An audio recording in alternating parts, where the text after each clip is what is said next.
now a few small words on what is humanism. Humanism is a simple philosophy. It is an ethical life stance which focuses on human values, being good without God. It is about taking responsibility and treating others with respect while having and living our one life. And if you'd like to know more about humanism, you can find all on our website, humanism.ie, where you can see the fundamental principles of modern humanism, otherwise known as the Amsterdam Declaration. And now to our speaker. Gino Kenny was elected as a TD in 2016 and has actively campaigned on social issues, including housing and abortion. In October 2020, Gino presented the Dying with Dignity Private Matter Members Bill, and he is currently a member of the Joint Committee on Assisted Dying. Gino, I see you're there, which is always a good start. So good evening from myself, everybody watching, and we are delighted that again you've given us time in your hectic schedule. So how are you? How are things? Thanks, Michael, and thanks for inviting me on the show tonight. I'm looking forward to speaking about a very, very important subject. It's quite topical at the moment. And you know, I suppose there's a debate going on in relation to this issue, not only in the Dáil, but obviously in a lot of, I suppose, sitting rooms and kitchens and so forth. And obviously it's good to debate these things and get them out in the open. So yeah, I'm happy that, you know, that's starting, and you know, and hopefully there's a better understanding of the issue over time. Brilliant. So you know, we said we'd have an interview chat, so I know you're not going to do a presentation, but I guess as a starting point, you know, looking at, you know, your background and working as a carer, and you're having a master's in public health studies, you know, maybe if you could bring us back to, your general background a little bit, and yeah, then how that culminated in obviously, you know, being a TD, and then the you know, the thought process around looking at such a topic of dying with dignity. Yeah, Michael. I mean, I was probably interested in politics probably when I was in my 20s, and kind of growing up kind of in a very, very disadvantaged area kind of shaped my kind of outlook on how things were in Ireland back then, and how inequality was kind of a serious disadvantage to those that were disadvantaged economically. Mm-hmm. So that kind of shaped my kind of view about politics, and I always wanted to join a party that represented ordinary working class people, and I did. My intention at that stage was never ever to get, you know, to get elected as such. It was never, when I kind of joined the political party, probably the last thing I wanted to do was to join to get elected to councils, or that was never my priority at all. But over time, obviously, you know, the party kind of put people forward in relation to getting people, you know, in councils and the Dáil and so forth. So I've done that. I got elected to South Dublin County Council in 2009, and then I got elected to Dáil in 2016. And as I said, this issue, I always had a keen interest in it. And I remember I done an interview with Hot Press magazine in 2016, and they asked me what two issues would I be very interested in highlighting, other than the real, you know, other than the issues that are, you know, really, really mainstream, as in housing, health, education, inequality, all that stuff. Obviously, they're really important. But they asked me, what kind of two things would you like to see legislative change in, other than them issues? And one was drug reform, and the second was the area of assisted dying. I probably used the wrong term back then. I used the term called euthanasia, which I wouldn't use now. So assisted dying. So that was the issue that kind of a couple of the issues that I, you know, tried to highlight over, you know, since I got elected in 2016. And for a variety of reasons, I didn't get a chance to raise these issues or raise that issue, particularly around assisted dying in the last Dáil in 2016 to 2020. Because remember, the debate and the referendum around kind of a woman's right to choose was still ongoing, and it just probably wasn't the right timing. But when I got re-elected, one of my priorities was to introduce the Dying with Dignity bill. And so I introduced it in September, late September 2020. I approached Vicky Phelan. I know Vicky Phelan had said publicly that she supports the issue. I had met Vicky prior to that, but then I just phoned her and said, look, would you be interested in kind of getting involved in this campaign? And she said, you know, I'd really love to. You know, it was one of them issues that were very close to her heart. So to my kind of surprise, the bill, which was exactly like John Halligan's bill, the difference was that when John introduced that bill in 2015, it didn't go to the next stage, the second stage. On this situation, it did, and by 81 votes to 71, it went to the next stage. And then obviously that started the debate. That's merely 2.5 years ago.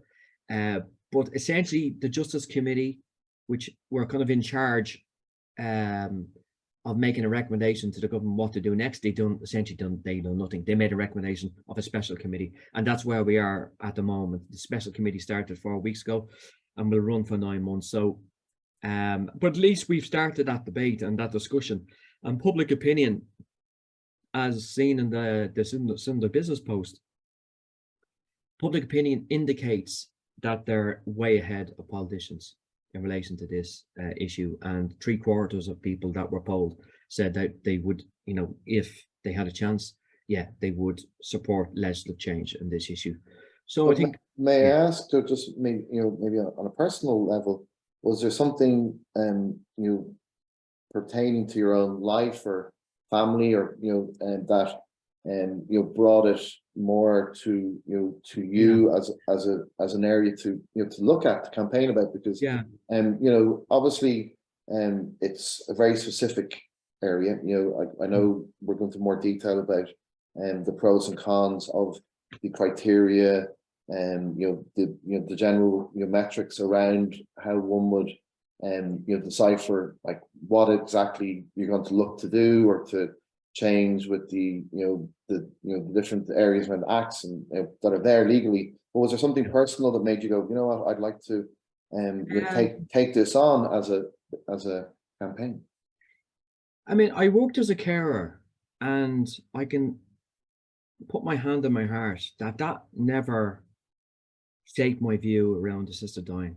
And I saw a lot of kind of quite difficult situations, and I learned a lot in that kind of care work, but that never kind of shaped my view around assisted dying. In fact, when I was working in some of the hospitals where people are coming to the end of their life, it was never I never came across that. For me, I never thought of that, and but that never shaped my view. There was a situation about 15 years ago where a person that I didn't know very, very well, and it was quite tragic how they kind of ended their life. And that kind of, I think, set a kind of, I suppose, one of them moments in your life to say, look at, something, has to be done in relation to this issue. And just after that, I seen a film called Whose Life Is This Anyway? And it's a film, it was made probably in the 80s, but Richard Dreyfuss is in it, and it's about Richard Dreyfuss is an artist, and he's in a terrible, terrible accident, and he's basically paralyzed from the neck down. But it basically is a film about, whose life is it anyway? But it was just a brilliant film about, somebody not necessarily wanting to die, obviously, but in that situation, actually, is it the courts? Is it the hospital? Is the society? But actually, it's the person. If a person does, and that had a huge influence on me, I have to say, in relation to this issue. And obviously, from then, as I said, when I got elected, it was one of the issues that I tried to raised in some format, and I did get the chance in 2.5 years ago, and it's steadily moved on. Things in Mhm. the Dáil move very, very slowly, for all sort of reasons, and this issue will be slow to a certain degree. But I'm happy that the committee started, and that's one of the main. I suppose that's part of the process of having a national discussion about an issue of as a complex nature as this is done. Mhm. So I know, like you've moved into, as you said, into committee stage, which is obviously an important part to thaw out and draw out the areas of it. And you had a meeting this week, I believe. Yeah, Would you mind, for our audience, just maybe giving us a summary as to how that went? Because clearly you've got recent engagement and dialogue around it. So I was fascinated to look at that yeah, and to read over some of the pros and cons of effectively the debate, if you will. People of likes of Professor Richard Huxtable and Dr. Kevin Kelly, and so clearly you're engaging with different elements of society. So you yeah, to understand this, you're looking at those from the medical, the ethical, and general society, and how the state may view it, how the church may view it, yeah, how some of your your own colleagues were in terms of politicians across the political spectrum. Mary Sue Carney has talked about concerns around the definition of what this may be. So could you perhaps give us a little summary of that? Because what I found interesting, particularly Professor Huxtable, he talked about both sides of the argument. So both yeah, sides could be choice matters, and then looking at suffering, the consistency, and then arguments against life matters, medicine matters, consequences matters. And yeah. so, could you maybe give us a little bit of how you felt that particular meeting went? Yeah, well, that meeting went very, very well, and thus far there's been 4 meetings, and they've gone very, very well in relation to giving, I suppose, a legal context to assisted dying. And just to kind of give you a bit more context in relation to the committee, so a special committee is set up.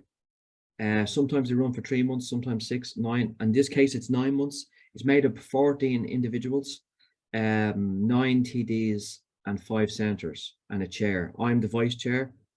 And obviously the composition has generally does be kind of more kind of government TDs and centres. In this case, it's not, it's because of votes and so forth. Obviously, there's a free vote in this, so it's kind of vote of conscience. So and it will run for 9 months. It will end on the 13th of March, regardless. There'll be 24 public meetings. There'll be 6 modules to look at this issue. So we're getting through the kind of legal and constitutional kind of aspect of it. The next one is the international context. The third one is, I think, around ethics. The other one's around safeguards. Other one is around kind of unintended consequences. And then the final one is about kind of how assisted dying could be, how assisted dying could be kind of operating in Ireland. So it will look at the whole kind of broad spectrum of the debate. It will invite many witnesses in, some from outside the jurisdiction, and it's been an education for me, and I'm sure it's been an education for everybody that's in the committee. Now, some people probably have made up their mind already, such as myself. I mean, and then there's others that I think in principle, the majority of people that are on the committee would probably agree, of assisted dying in principle. Some people then have reservations about safeguards, how kind of it doesn't lead into kind of what would be termed at the last meeting incrementalism, meaning that if you introduce A, then B follows. I've always said that it's quite a kind of fallacious kind of argument, because We've seen other jurisdictions where assisted dying has been introduced, and it's steadily stayed the same. Now, obviously, other jurisdictions, such as the Benelux countries, have a bit more of a kind of a liberal kind of, I suppose, regime. So that's fair enough, but every country has its own ways of, I suppose, addressing issues, and they can apply that to a lot of things in society. So so it's been very, very good. And I'm sure there's people much more eloquent than me to speak about this issue. And obviously, Simon Mills, senior counsel, was really, really good. He was a really good kind of witness in relation to. I think Simon was one of the on Marty Fleming's legal team, but he had a very, very good insight into the whole issue around assisted dying and Simon Mills. Isn't it? Simon Mills, yeah. And there's been other good few. I can't think of his name last week, but it's been really good so far. It's been really good, and obviously those that are listening in from outside the kind of the Oireachtas, I think would be kind of. I mean, they're long; they're 3 hours the meetings, but I think would be quite informed, and it's kind of it's very interesting, on an aspect of capacity around the legality of assisted dying, kind of ethical.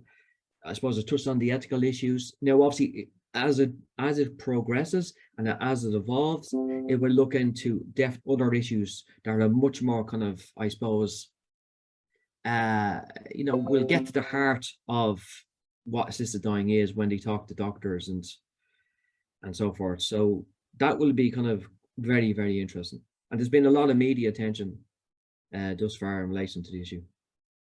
Yeah, because you mentioned incrementalism and normalism, and I guess that's very important in how you address the specifics of the way it can be looked at. I mean, also the terminologies that are there, compassionate killing, assisted suicide, voluntary euthanasia, like where that gray area will be. And how people, looking at it, if it comes to, to fruition, again, will it see incrementalism? Will it be normalized?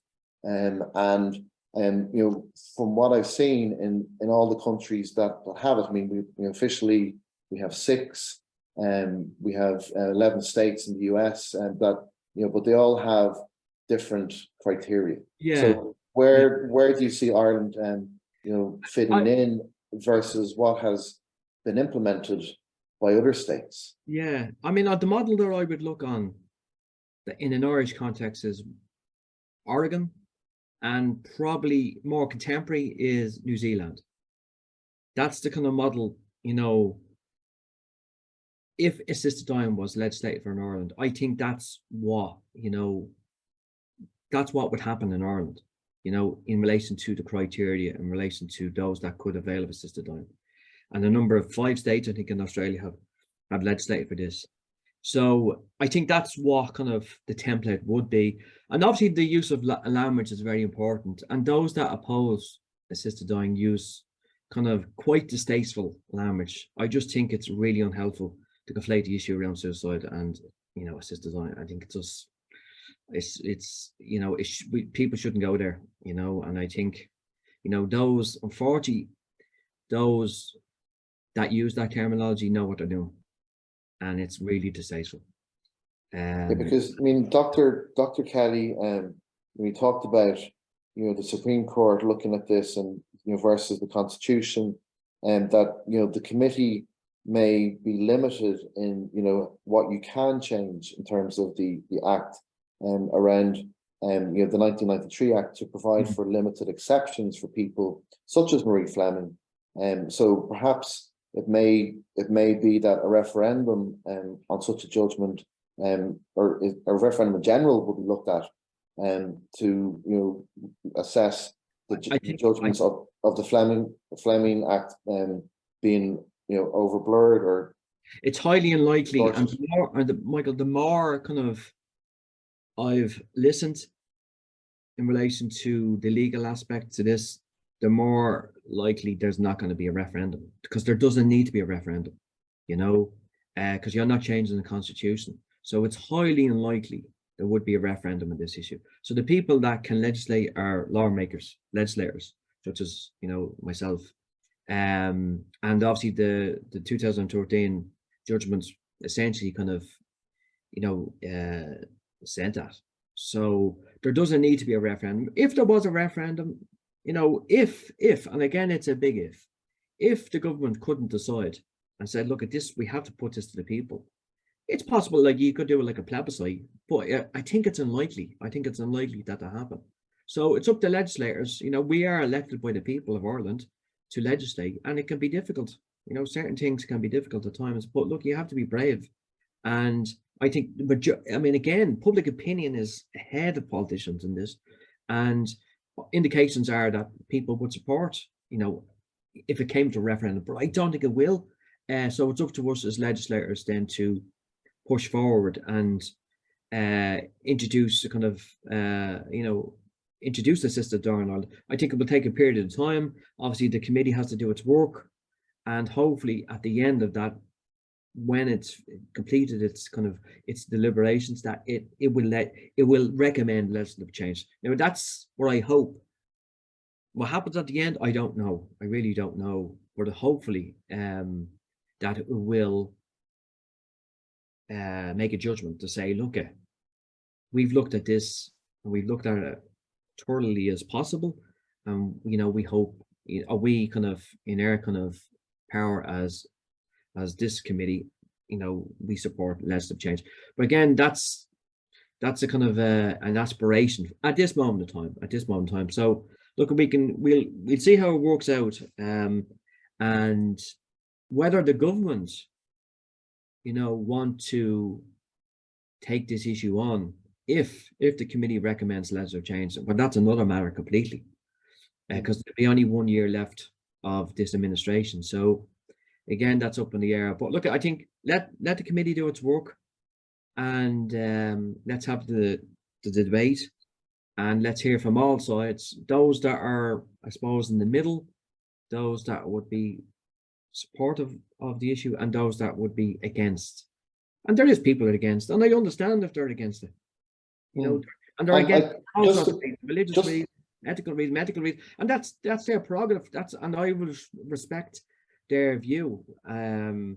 That's you know. And just to be clear, you know, assisted dying versus assisted suicide.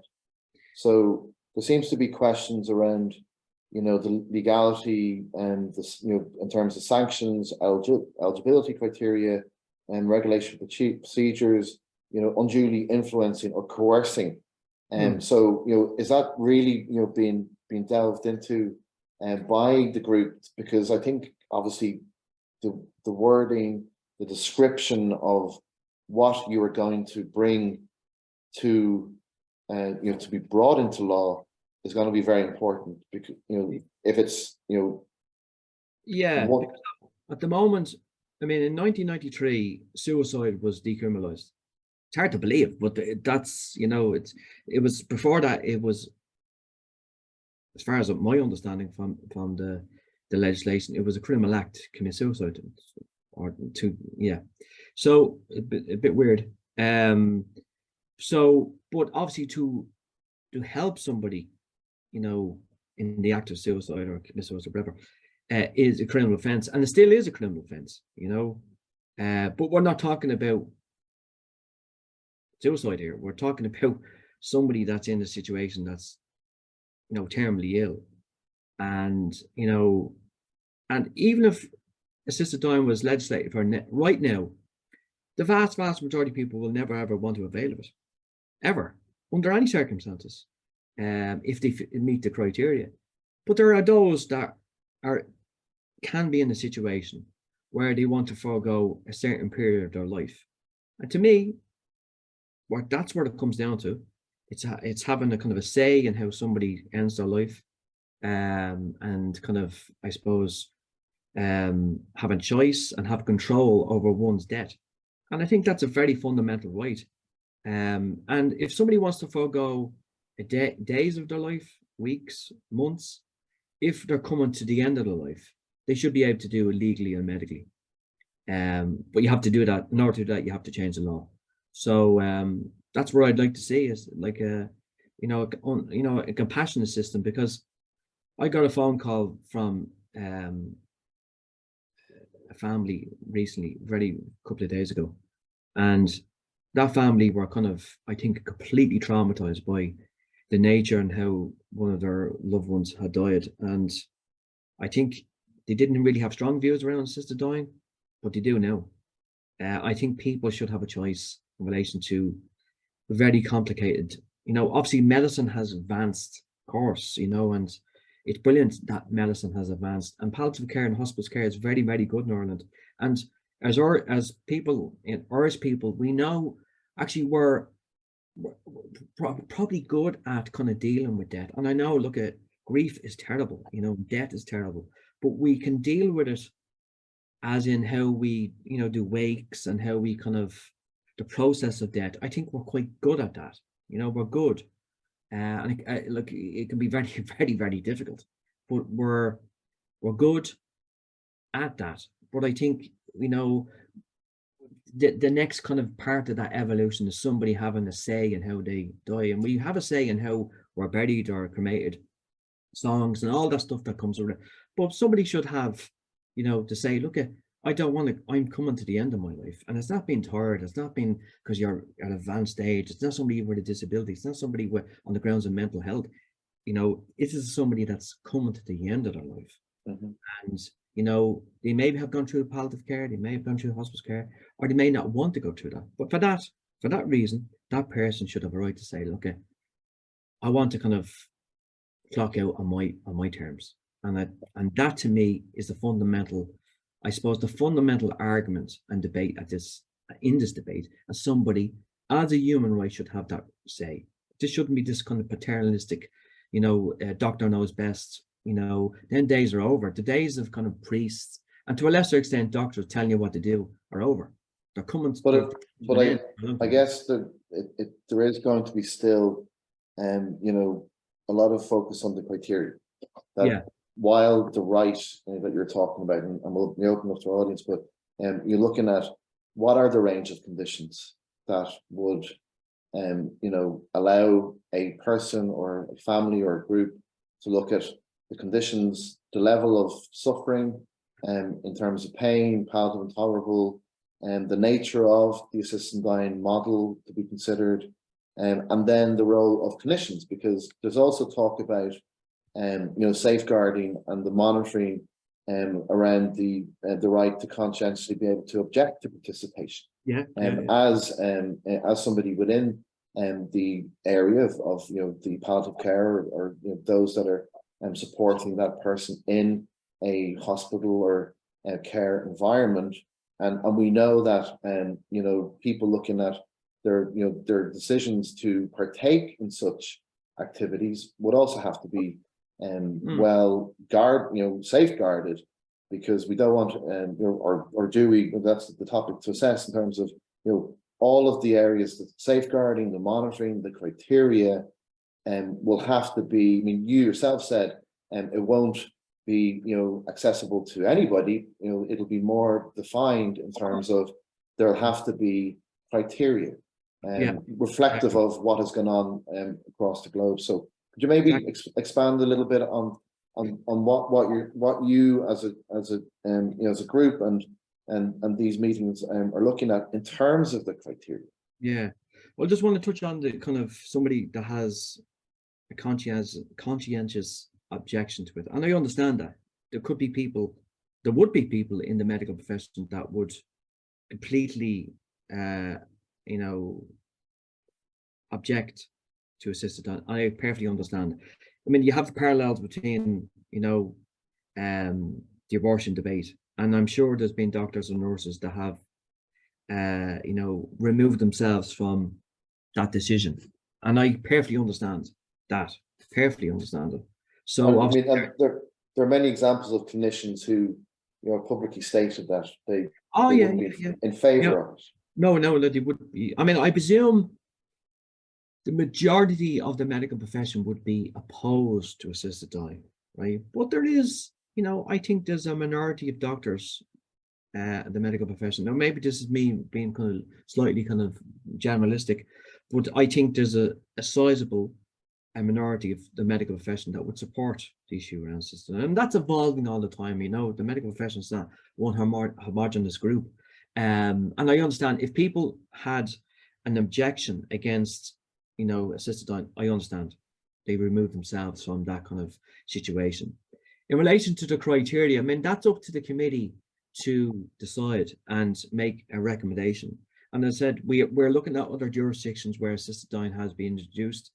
There's a number of models. As I said, Oregon was the first state in the world, I think, to introduce assisted dying. And that model has essentially not kind of hasn't changed in the last number of decades.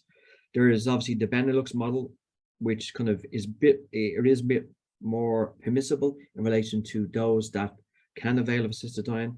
Somebody with unbearable suffering, you know, can possibly, you know, avail of assisted dying. So, and then there's other countries that have, like in Australia, New Zealand, their model is more to the Oregon model. So different countries have different kind of, I suppose, criteria in relation to safeguards, in relation to those that can avail of assisted dying, and you know, the criteria around it. Am I right in saying there's only 6 countries globally? Am I right in saying there's only 6 countries globally at present? No, it's more. Legislative. Okay, well.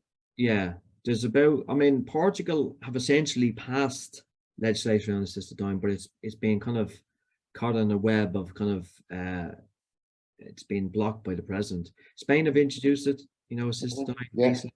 Yeah. I see Switzerland, obviously Netherlands, Belgium, Luxembourg, Canada, New Zealand, Spain. Yeah, and obviously Colombia, Canada, and there's a number of states in the United States. So and different countries are having different debates, you know, about kind of the feasibility of assisted dying. So this is an ongoing debate. It's evolving all the time, and I'm sure, you know, each country will have its, you know, if it was to introduce assisted dying, will have its own kind of criteria. I think the template that you're looking at is, you know, the New Zealand model. For me, I think it's the kind of, as I said, it's a model that I would be familiar with to kind of to a certain degree. And you know, that seems, I mean, the population of New Zealand is relatively the same as Ireland.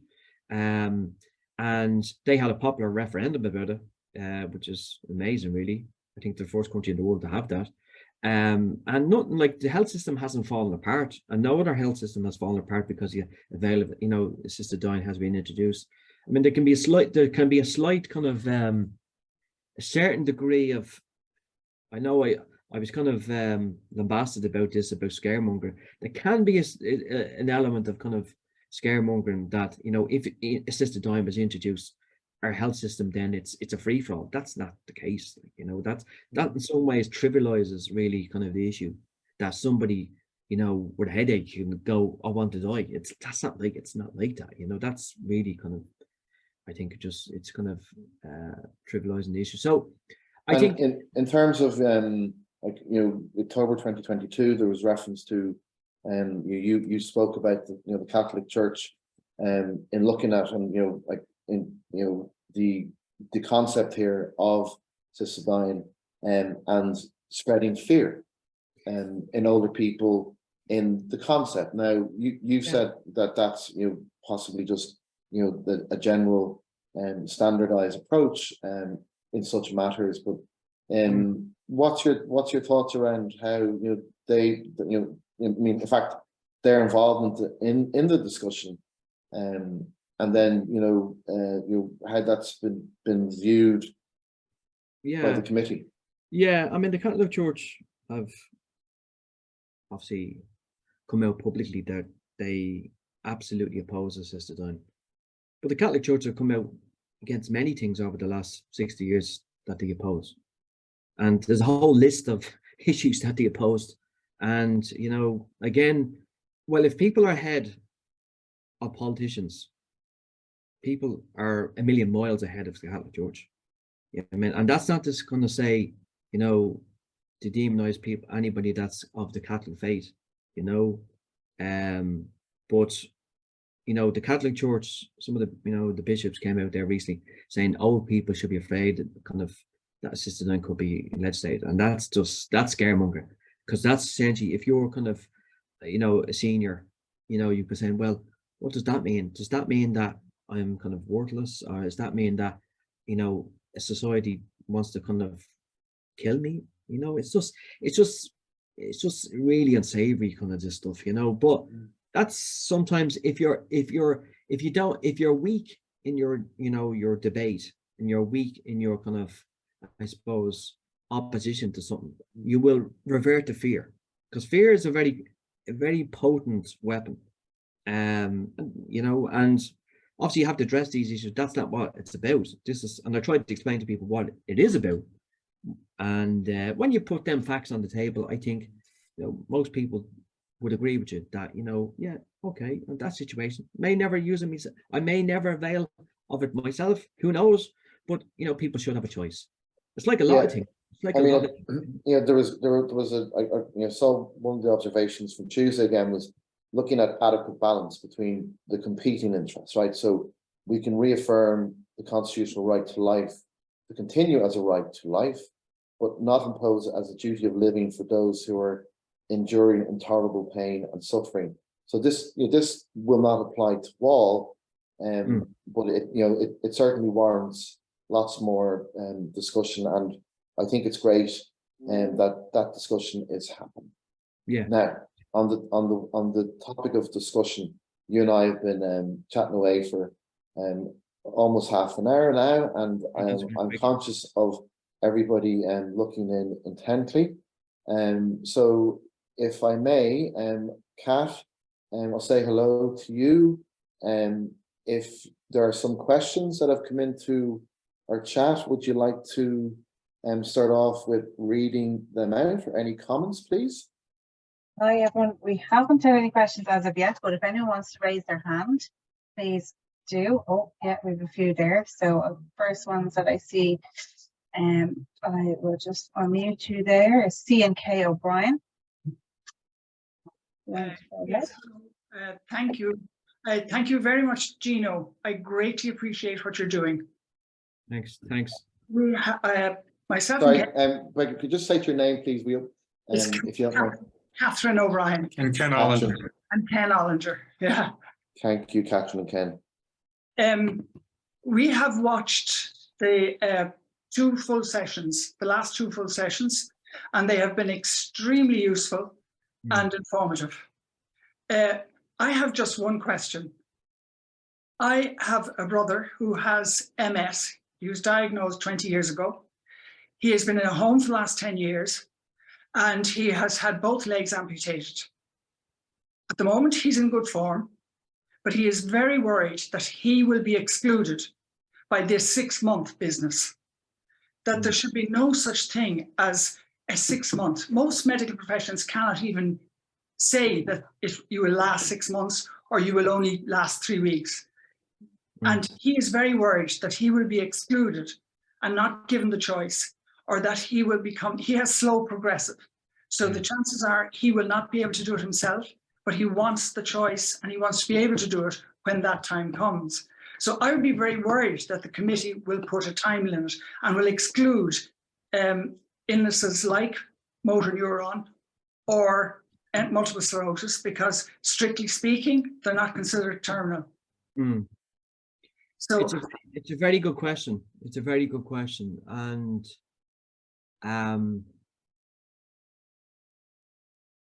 yeah, it's a difficult one. I think I'm going to be very, very honest here. In the bill I had in 2020, the criteria was a terminal diagnosis, so it was a bit more kind of broader than, you know, what could happen. I'm just saying what could happen. Again, I mean, the committee could, I don't know what the committee is going to recommend. It could recommend nothing. It could recommend, look, we can't decide. It could happen. That could happen. But I think if it was to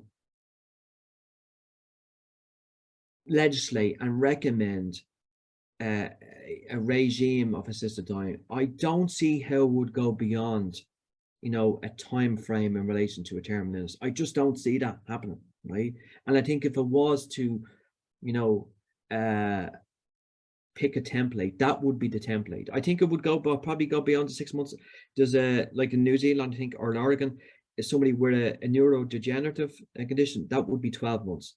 That could be a template. I just don't see it going beyond that. Now, again, we're going well beyond ourselves. But I understand, look, I have complete sympathy in relation to your relative there. And there may be situations where somebody in that situation may not be able to avail of assisted dying. Like that's a reality. But again, this is all, it's a hypothetical situation. But yeah, that's probably an honest answer, Richard. What would be the difference between unbearable suffering and putting a time limit on it? Surely that's inhumane. Yeah. No, I tend to agree with you. But I just don't see, if there was a recommendation from the committee to progress something like this, I just don't see how it would kind of, you know, the criteria would be unbearable suffering.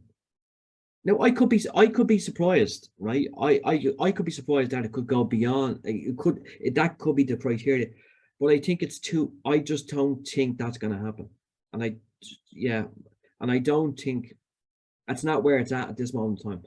Again, I could be wrong, right? Obviously, yeah, I think, you know, in the grand scheme of things, it should be broader than what I think it could be. But I think at this moment in time, that the template could be what's happened in New Zealand.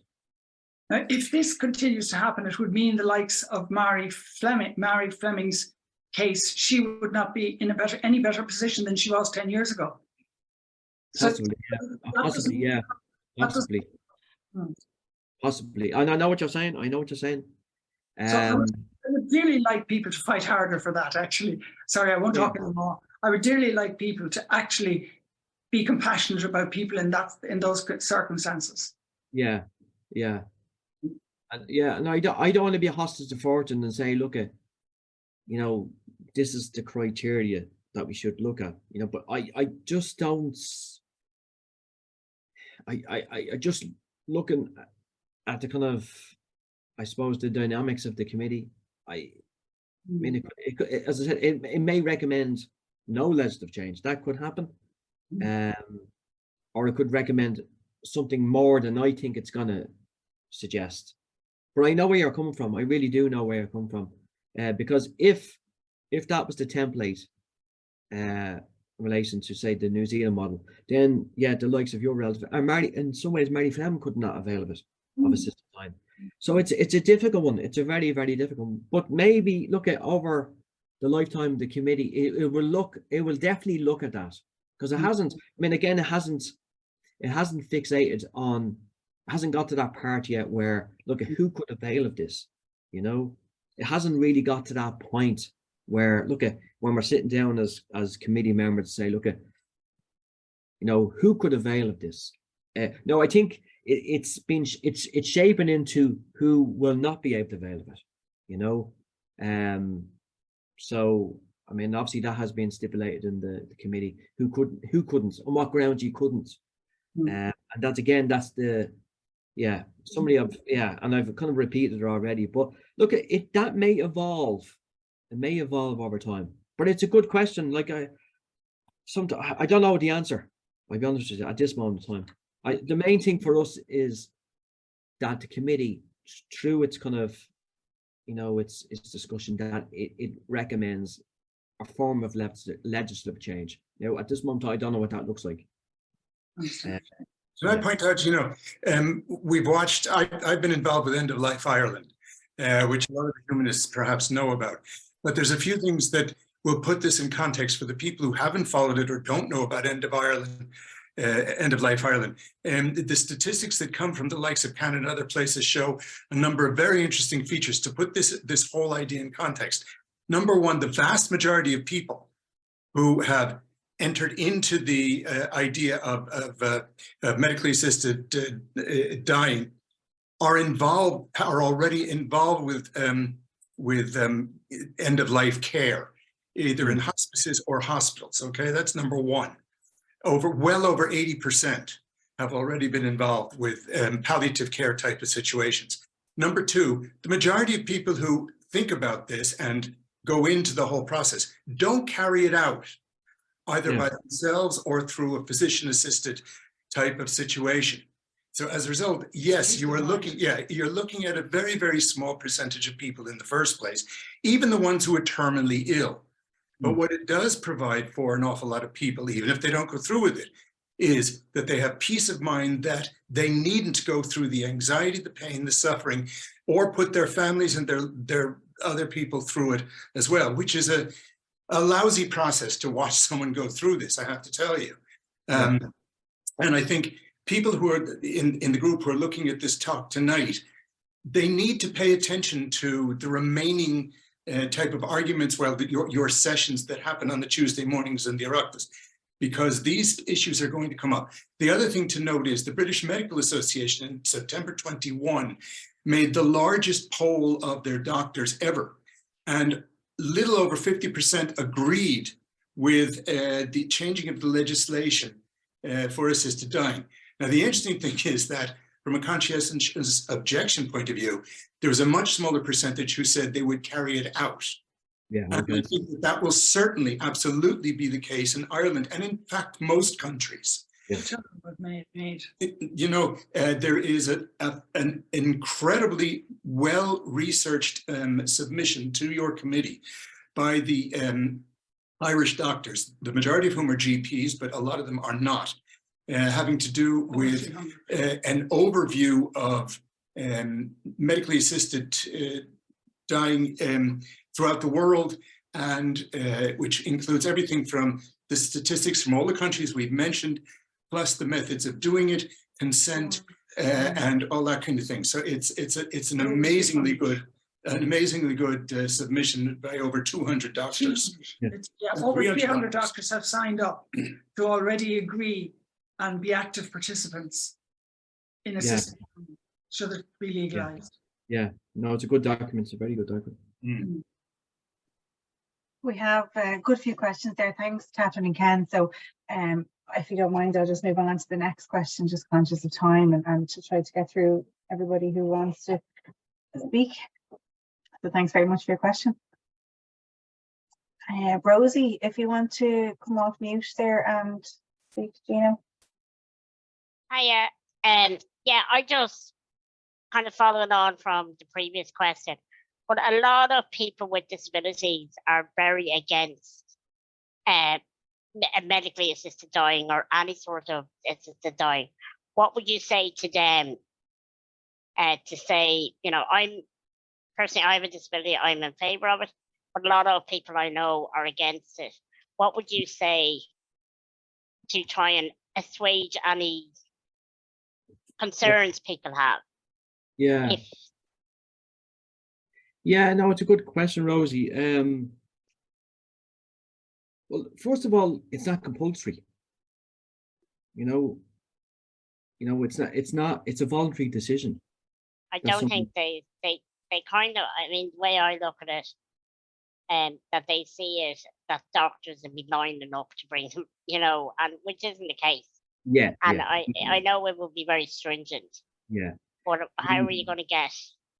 Well, I mean, first of all, somebody with a disability, you know, if, again, this is all kind of like a hypothetical situation, but if legislation was introduced, you know, I think one of the criteria, somebody with a disability could not avail of assisted dying. If it's like, say, the New Zealand legislation, then somebody with a disability could not.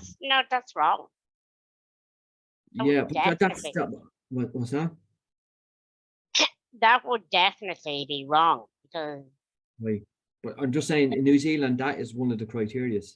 You know, now whether it's wrong or right, that's in New Zealand, that's one of the criteria, that on the grounds of disability, somebody could not avail of assisted dying. That's you know, and if somebody says to, you know, obviously there's a kind of, you know, there's a variety of views probably in every kind of walk of life and so forth. And I think, you know, some people are saying that, you know, it's a bit of scaremonger now that, you know, somebody with a disability then should be fearful. But that's, you know, that's not the case. You know? It's ridiculous. It's just, and it really kind of really demeans the debate, you know. And then I explained to them what assisted dying is. And then, you know, people then are kind of, because some people are kind of slightly concerned that this could be, I think, you know, something that it's not. And then when you kind of put people at kind of ease, it's fine, you know. And but then there's some people like, you know, will never, I mean, just what will oppose it for all sorts of reasons, So, you know, I can only say, you know, look, this is the template, say, for example, New Zealand, and, you know, somebody, you know, on the grounds of a certain issue could not avail of assisted dying. That's, you know, if it was legislated in Ireland, you know, that's what could happen here. So, but again, it's not compulsory. It's like divorce or abortion. It's if a woman becomes pregnant, it's not compulsory to have an abortion. You know, it's a very personal decision. You know, so that's, I think, it's the way I try to put it. It's a voluntary decision. It's called voluntary assisted dying. Like, it's not compulsory. Hopefully that answers that question, Crozy. Probably not the most elementary kind of way of saying it, but that's, Yeah. Thanks for your question, Rosie, and thanks, Gino, for your response. I'll just go to Derek now, who is there with another question. Hi all. Hi Gino. That was really interesting. I suppose my point really is about living wills and how a living will may take some of the stress out of the situation, and where you can in advance say how you want to have your end of life treatment. I ride a motorbike, so it's on my mind. If you have an accident and you end up in a coma, do you want to be on life support forever and ever, or do you want it withdrawn? Anyways, that's roughly it. So living wills is quite an interesting way actually of setting out how you want your end of life to be managed. And I'm just wondering, is living wills part of your legislation? Are you going to build it in? And if you don't, you know, so trying to take away from, say, people that are disabled, or they're worried they may be co-opted into something they don't want, it might be a way of getting around that. Yeah, that's a good question, Derek. I mean, it was touched on at the committee a few weeks ago. Obviously, with the new legislation around assisted decision making, somebody can make an advanced decision in relation to their healthcare if they become completely incapacitated. And that new, you know, legislation is quite good in relation to future directives. I mean, it will touch on that particular subject over the evolution of the committee about making an advance directive. I think in Holland somebody can, you know, make an advance directive around assisted dying. That's it's complicated, I have to say. Even like it's and I know some people may agree and some people may not agree. I'm not sure. You know, in that situation, I think that's even more. It's just complicated. That is a complicated issue in relation to somebody making an advanced decision if they become completely incapacitated. And there was a good debate on it about 2 weeks ago. You know, in that situation, I haven't made up my mind about that.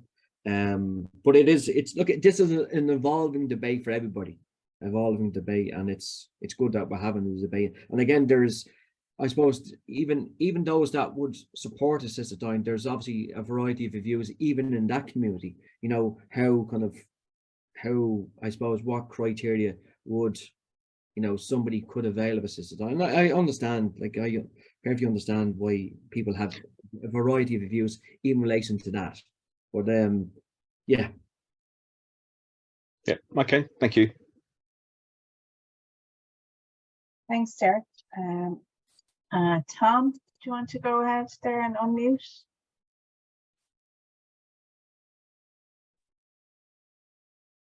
Hello, Gino. Hi, Tom. How are you? How are you keeping? And thanks. We've met on several occasions.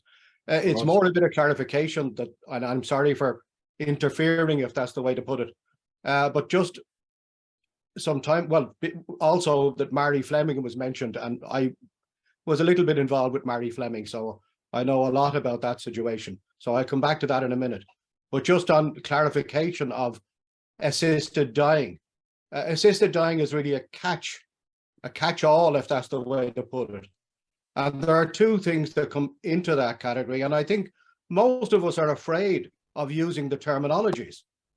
One is where a person themselves initiates the process of dying, but they do it with the assistance of somebody else. And that's the Swiss model. In Switzerland, the person has to be in a position to initiate the process themselves, whether it's intravenous or whether it's drinking. And that is suicide. There is no other word in the English language for it. And that's getting assistance to take your own life, which is assisted suicide. Then there's the other situation where the person is totally incapable of doing anything for themselves and they need full assistance, such as a lethal injection. And that's euthanasia. That's taking a person's life for their own good. But it's voluntary euthanasia. And I think we need to open up and use the proper terminology and not be afraid of saying that it is assisted suicide. The person is taking their own life, and there is no other word in the English language for it. Now, just getting back on the Mary Fleming situation, because she was mentioned a couple of times, the bill, and almost no bill, apart from the Swiss legislation, would allow Mary to die, allow Mary to be assisted to dying. And this is, I think, the situation that's going to exist after the bill comes in as well. When Mary, during the Supreme Court ruling, Mary was asked, her neurologist was asked to give a life expectancy, and he just couldn't. He wasn't capable of. He said 2 weeks, 2 months, 2 years, or 20 years, and that's as close as he could come. And under the 6 months rule, Mary would not have been able to avail, as with an awful lot of people here who do not have terminal illnesses. Neurological problems are not classified as terminal illnesses. So yes, bringing in legislation is a huge step forward, but there's an awful lot of people, and the same applies to almost every legislation around the world. There's an awful lot of people that are left out.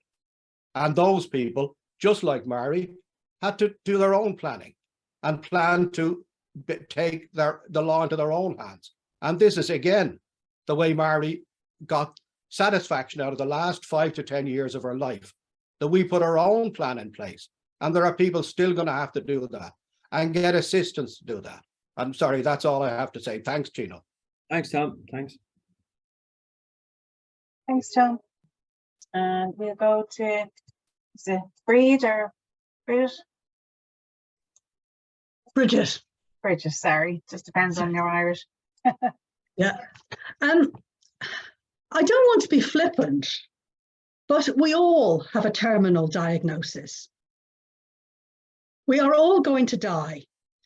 And there is, I mean, Gino, you said that the Irish deal with death, but there really isn't anywhere where death is talked about openly in society all the way through, all the generations. It is something that's seen to be feared, whereas why fear something that's inevitable? And this is actually just switching out the lights. The person who dies rather, is not the one who suffers. It's the people left behind. And you mentioned this, the rights of people, their right to have autonomy, control, and choice. Well, with the legislation that's proposed, that choice, those rights are limited to a very tiny segment of society.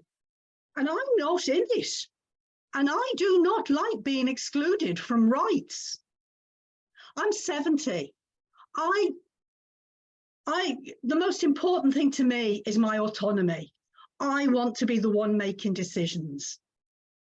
And my genetic history would imply that I'm not going to be terribly sick, that I'm just going to dwindle away. I don't want to do that. I want to say I'm going next Tuesday. And I am actually really worried that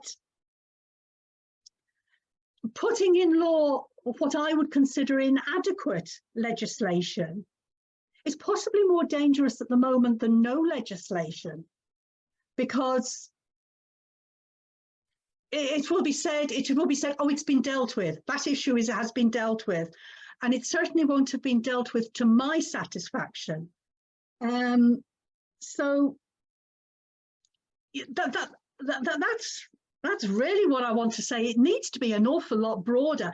Having said that, Rosie's comments really hit home with me, because given the history of euthanasia since the Victorian times, disabled people are very wise to be very wary, because they have been at the rough end of it in every situation in America and in Europe. So, you know, that's what I want. Basically, I want more. I want everybody to have the right. I want everybody to have autonomy, especially want me to have autonomy. But at the same time, I really appreciate the effort you're making, bringing it out into the open. Thank you very much. Thanks, Bridget. Thanks, Bridget. Conscious we have a few more people there as well. Tony. Mute there. Thank you. Thanks for that, Gino. It's very informative. Hope you're keeping well. Just a couple of questions now. The main one I had, Derek kind of touched on it, and was this advanced directive. It's an issue I've discussed with you previously, and it's a very raw issue for us here. As you know, my father, he worked with patients with Alzheimer's and dementia. It was the one fear that the man had, and always growing up, I remember him for the decades he worked at that particular job. He just did not want to end up like that. And unfortunately, it's what happened to him in the end.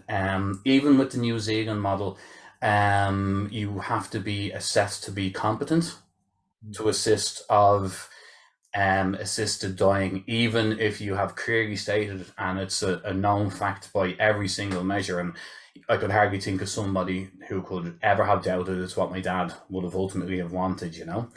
Even when it came to the fact where the option was basically putting feeding tubes into the man, or letting him basically die of hunger and thirst, there was nothing that could be done for him, despite what we all knew his entire working life, what his wishes were, you know.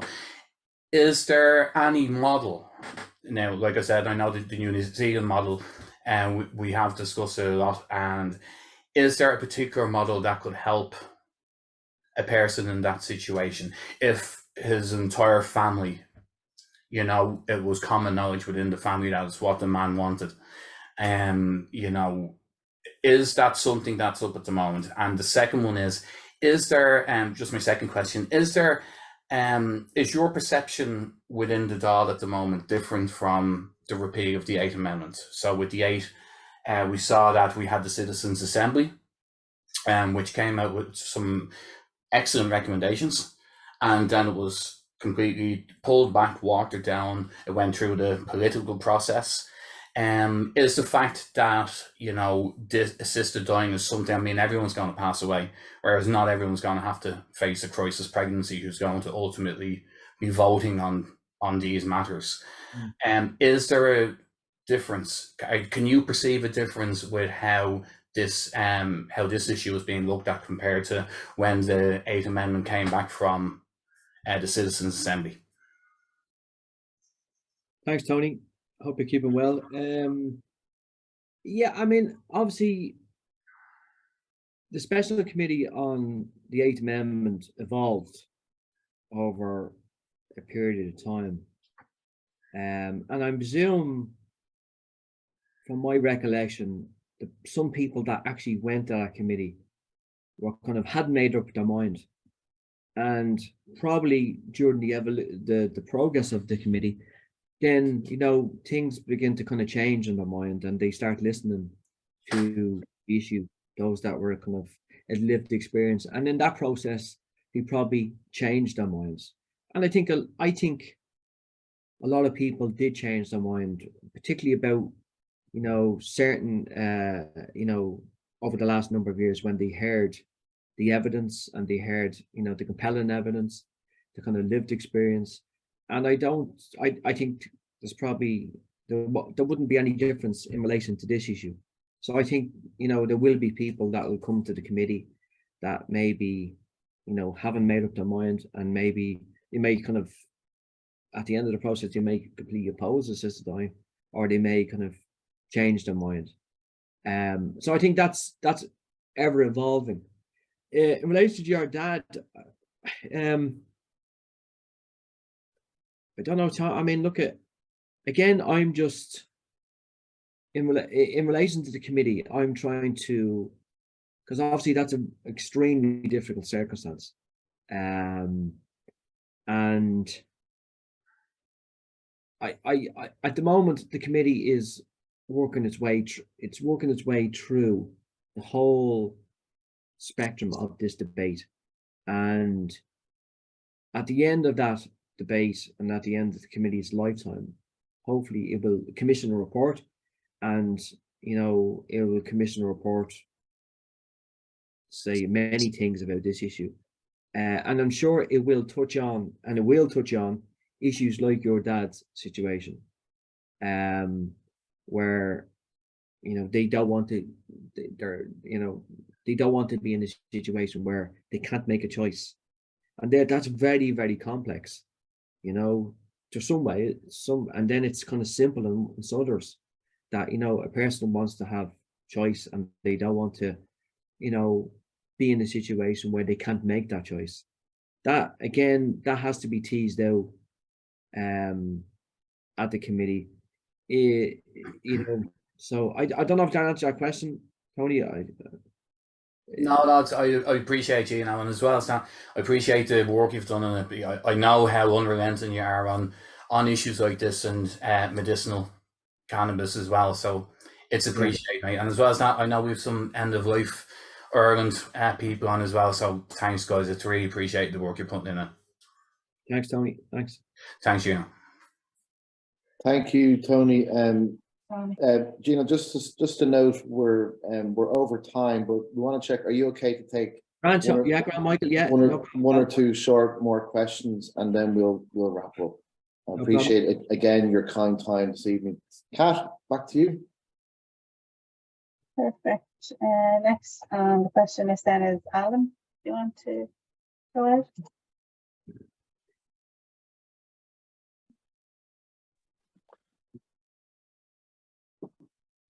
Thank you. I just want to make one point in relation to disability that my friend Rosie raised. It probably is illegal to exclude people with disabilities from a law, the provisions of a law, because that's one of the protected special categories of discrimination. So that's the first point.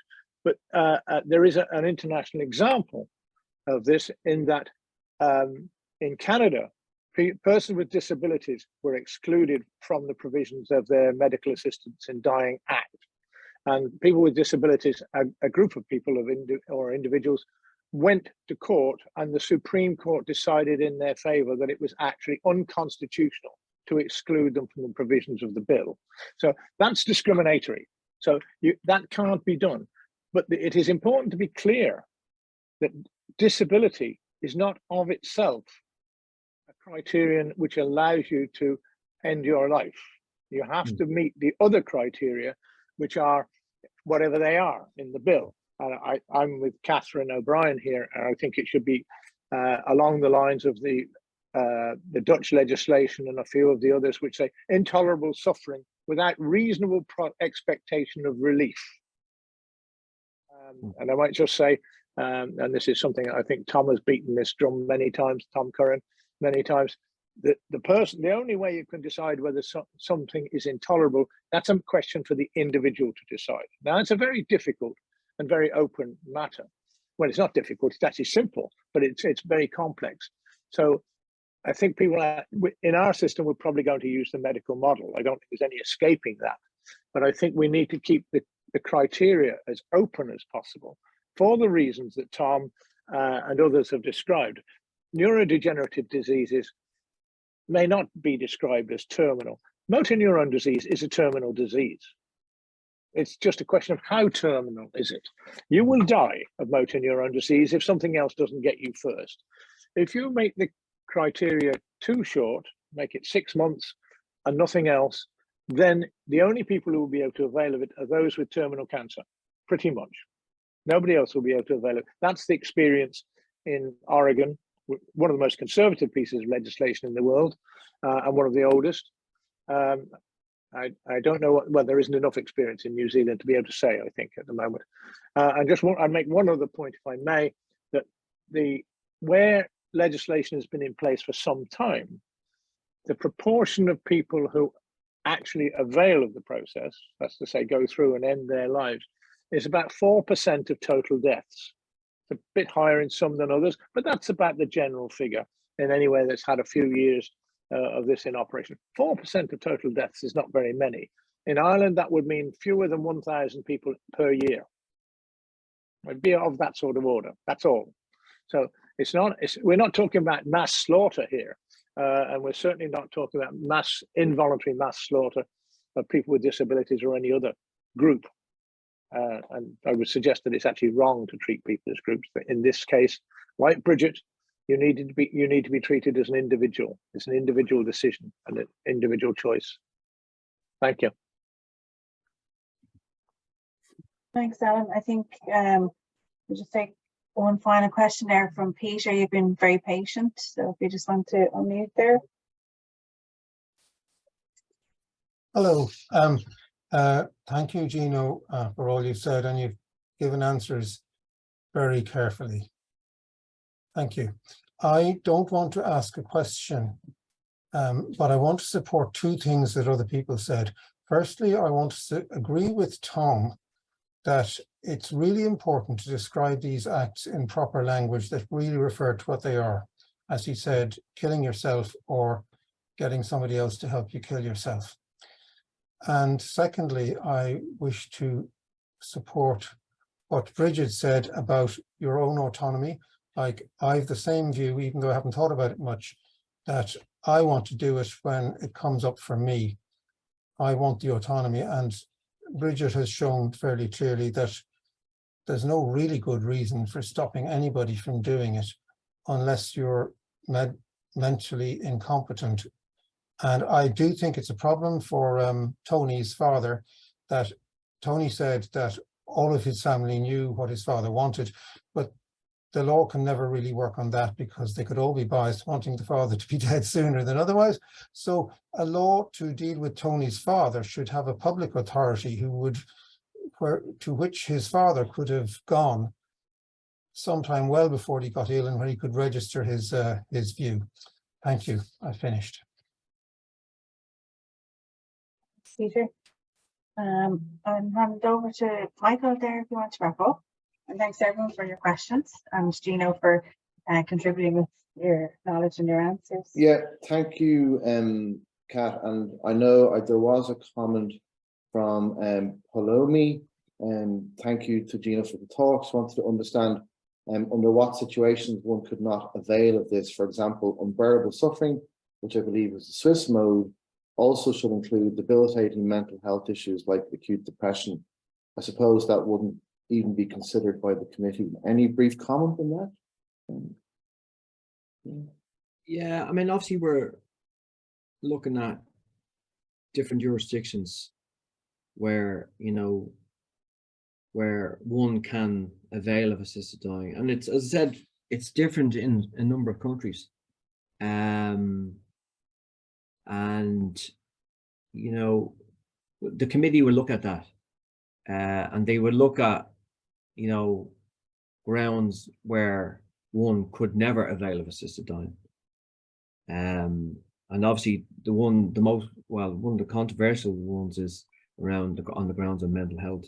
And obviously in Holland, I think, and Belgium, you know, there, you know, somebody, you know, on the grounds of mental health can avail of assisted dying. And I think Canada may be introducing it in a number of years. And obviously that is, I think it's very controversial.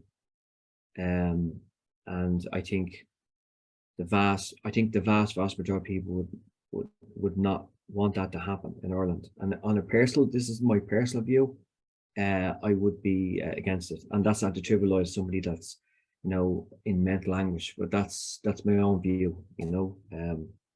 So where it goes from here, look, I think we're probably all on the same hymn sheet to a certain degree. We want to see kind of the prohibition of assisted dying kind of lifted. I slightly disagree with Tom, and I don't generally disagree with Tom. I think language is important, and I understand what Tom is saying, but I think just, to me, I think using the word voluntary and assisted dying is the best way to explain assisted dying to a certain degree. Obviously, in different countries, there's a different kind of terminology. I just personally wouldn't use that kind of terminology, but that's fine. I'm fine with it from Tom. But I know what he means. But just because what's happened in Ireland and in other countries, those that are like opposed to assisted dying will always use a different terminology, and they always use the terminology of suicide. And I've always tried to think why they do that. And usually it's coming from a very religious background, because suicide was a crime until 30 years ago. And it is the connotations that, you know, one takes their life. And I just think they shouldn't be conflated in any way. I think they're two separate completely issues. But look, I think, look, let's see how this committee kind of evolves. And I think the public discourse out there is that I think we're ready for the discussion.